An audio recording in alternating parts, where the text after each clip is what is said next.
सुप्रभात बच्चों, आज हम कक्षा तीसरी में पाठ 9 गीत का कमाल के प्रश्न उत्तर करवा रहे हैं। आप ध्यान से सुनिए और अपनी कॉपी में इसे लिखिए। पहला प्रश्न है, रोहित ने अपने पिता से क्या लाने के लिए कहा? रोहित ने अपने पिता से क्या लाने के लिए कहा?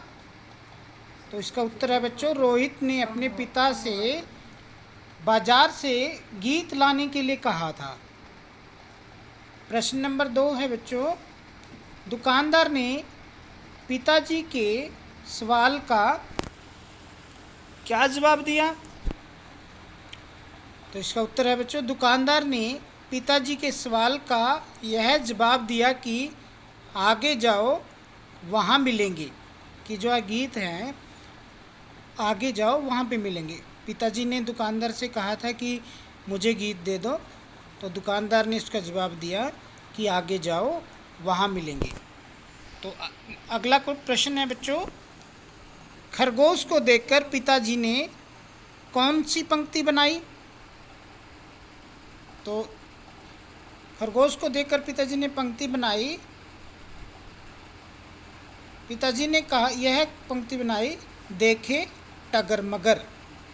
खरगोश को देखकर पिताजी ने यह पंक्ति बनाई, देखे टगर मगर।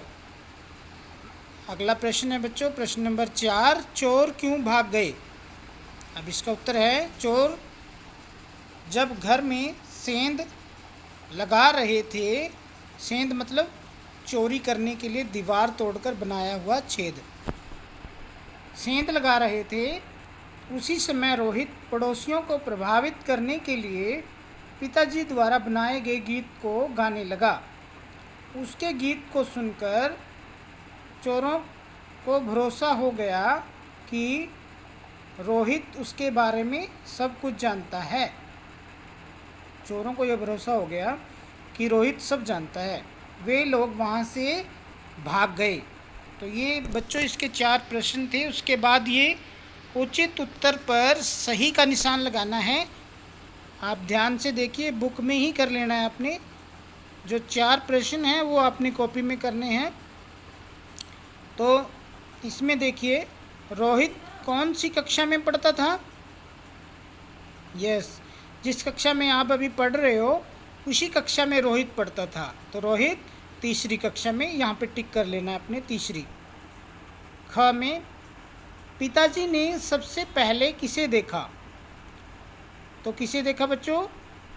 क्या चूहे को देखा, सांप को या खरगोश को? हाँ, सबसे पहले उन्होंने चूहे को देखा।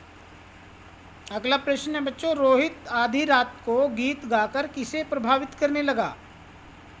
रोहित आधी रात को गीत गाकर किसे प्रभावित करने लगा? पिताजी को, दादी जी को या पड़ोसियों को? यस, पड़ोसियों को। रोहित आधी रात को गीत गाकर पड़ोसियों को प्रभावित करने लगा।